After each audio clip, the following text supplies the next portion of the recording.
here I am today with the first book that I've chosen. The book is called Bicycle Rider.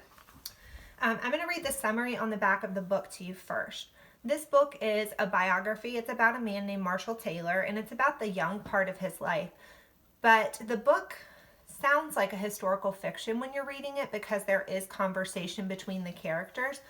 But just know that if I wanted to do some research on Marshall Taylor about his life, then the things that happened in his life from this book I would actually find in my research, and that's why it is a biography. No doubt about it, young Marshall Taylor is a very fast bicyclist. What's more, he can do some amazing tricks, pedaling backwards, standing on his head, juggling. Mr. Hay is so impressed that he gives Marshall a job at his bike shop and then enters him in the annual Indianapolis bicycle race as the store representative. On the day of the race, Marshall gets more publicity for the store than Mr. Hay could have ever imagined, by performing a feat he himself never imagined possible. With that first race in the late 1800s, Marshall Taylor was on his way to becoming the fastest bicycle rider in the world. So as a reader, I'm already thinking about the setting of the story. I'm thinking about that the story happened in the 1800s, and I know as a reader that the setting can have an impact on the events that occur in the story, and so I'm going to keep that in my mind as I read. They also told me that the race happens in Indianapolis, and I know that that's a city in Indiana, and if I wanted to look that up on a map because this is a true story, then I could also look that up. All right, I'm going to read chapter 1 to you today. And notice in this book that the author doesn't give titles to the chapter. They just say chapter 1 or chapter 2. So as a reader, something I could do is think about what might be a good title for the chapter. Out of the way, here I come. I'm winning, shouted Marshall, pedaling his bicycle as fast as he could. Walter laughed. But I just won, Shorty. That line back there in the sidewalk is the finish line. I almost won, said Marshall, pulling up beside his big brother. As they entered the kitchen, Mama said, I'm glad you're home, boys. Walter, we need more wood for the stove. Marshall, please get me a bucket of water from the well. Supper is nearly ready. So as a reader, I'm thinking about the setting, that the story happened in the late 1890s, and I'm trying to understand how it's different than how I live today. Like, I don't have to put wood in my stove. I just go and turn a knob, it's plugged into the wall. I don't have to go with a bucket to get water out of a well, which is like a big hole in the ground. I just turn on my faucet. So as a reader, I keep looking for things like that. Now the author also includes an illustration that helps me as a reader understand more how the setting is different than how I live today. Like I noticed this big pot, I noticed this stove, which doesn't look very different in the illustration. It's not very detailed, but I can imagine that the wood probably goes in here and the heat comes out of the top. And I bet this is where like all of the smoke from the wood maybe goes outside. Big Sister Pearl stirred a huge pot of stew into the iron cook stove. Geneva popped a pan of biscuits into the oven. Carlton carried the 8th chair to the table. Ruth cuddled the baby in her arms as they went back and forth in the rocking chair. Papa stood in the hallway brushing his red coachman's jacket. Walter set down an armload of wood beside the stove. Marshall brought Mama a bucket of water. Supper's ready, said Mama. The Taylor family sat down together. They bowed their heads. Papa said grace. Gas lights flickered above the table, making dancing shadows on everyone's face. Again, another point of how the setting is different. I just turn on a light switch. I don't have to use a gas light. Papa, I almost beat Walter today when we raced home from his job, said Marshall. It's true, Walter said as he passed the biscuits. I'm glad I gave him my old bike. I declare, said Mama. If that boy isn't faster than any horse and carriage in Indiana, I'm going to be just like you, Marshall, when I get big, whispered Carlton. So I'm thinking that's his little brother. He must look up to Marshall. So they keep talking about how Marshall's fast, and as a reader I need to notice when the author talks about something over and over, that must be important to the story, and I definitely know it's going to be important for somebody who's a bicycle rider or a racer. I also noticed Mama said that he was faster than any horse and carriage in Indiana. And I know that's a figure of speech, but I have to think about why that's important. I know in the 1800s they didn't have cars yet, and they traveled by horse and carriage. And so that's why Mom is making that comparison. But I also know a horse is really fast. So if she's comparing him to a horse, then he's probably pretty fast. Papa, said Marshall, I want a job. You're too little to have a job, said Ruth.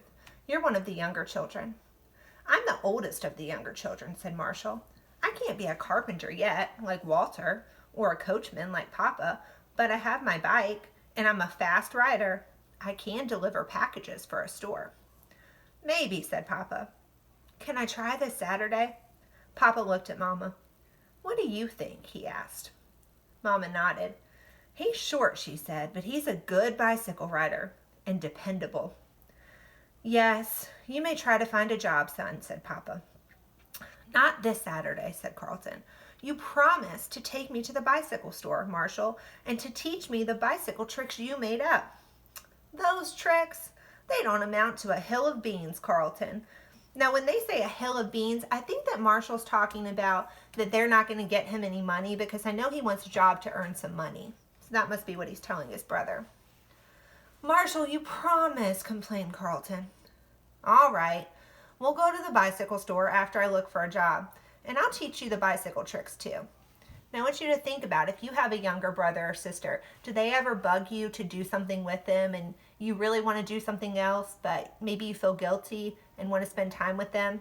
I know that that happens to me sometimes, like with Ruby. She wants me to do something, but I'm busy doing something else, so I can connect with Marshall there. On Saturday morning, Marshall biked downtown. Mercer's dry goods store was the biggest store on Main Street. Rolls of brown wool and pink and yellow flowered calico were arranged behind gleaming scissors and brightly colored spools of thread in the store window. Inside the door, Mrs. Mercer stood behind the counter. Can I help you? She asked Marshall. Yes, ma'am. I want a job. I have my own bicycle. Do you need someone to deliver packages? Dear me, no, she said briskly. We do everything ourselves. My husband delivers packages on his way home every night. Now, if you're not sure what a dry goods store is, I see there's barrels here with scoops in them. So that might be, I'm wondering if like dry goods, or if they have like dry corn or like grains that they deliver. But then they also talked about having wool, and maybe they're storing, like they'll put things inside of the wool bags, and they have thread in the winter. So maybe they're making bags to put things in. Doesn't remind me of a store that I see today though, so I think that has something to do with being in the late 1800s. Now the next page is almost a full illustration, and I think the illustrator included this page so that we could really understand what the place that Marshall lived in looked like. Like, I know it's Indiana, but this helps me picture that this is probably more of a city type setting than a country setting, even though it was a long time ago. I see big tall buildings. I recognize these. These look like where the power lines run. So they might have some electricity running, but maybe not everybody has it. And I see a lot of people. And I do actually see these horses and carriages that his mama had mentioned. Next, Marshall tried Caldwell's grocery store. So this is the second place that he's gone to find a job. And that tells me that that must be really important to him to find a job. Mr. Caldwell, sir, said Marshall, I want a job as an errand boy. I have a bicycle, I'm a fast rider, and I can deliver groceries. They keep talking about him having a bicycle and being fast, so I know that's so important about Marshall. Mr. Caldwell was arranging a pyramid of oranges. Slowly, he placed each orange in the design. When he put the last orange carefully at the top of the pyramid, he stepped back to admire the arrangement. He patted his stomach.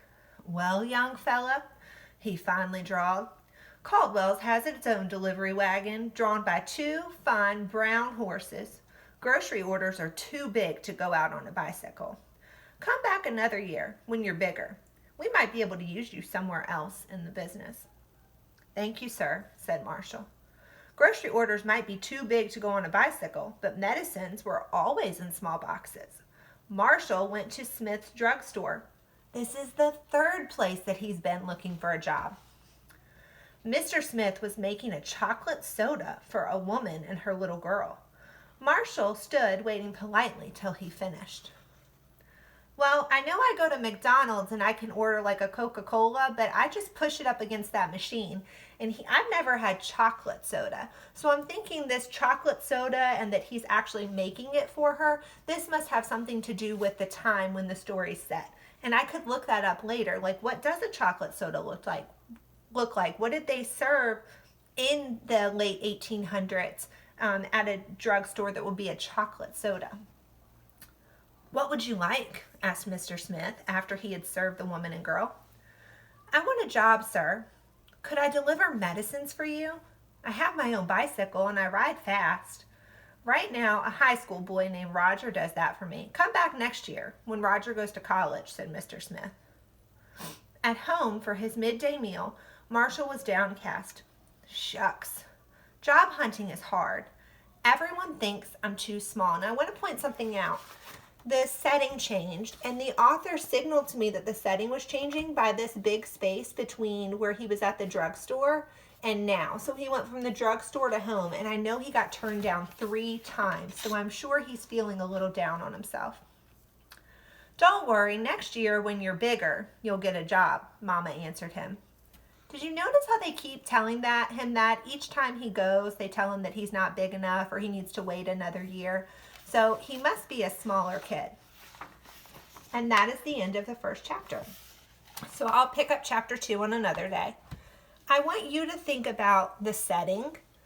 Think of things that I read today that you could put on a web where you could write down what shows us that the story happened in the late 1800s. And share that with me. Have your parents post it on the page, or you could just leave a comment with some things that you noticed that tell us the story happened in the 1800s. And I'll post my own web later today. Thanks. Bye.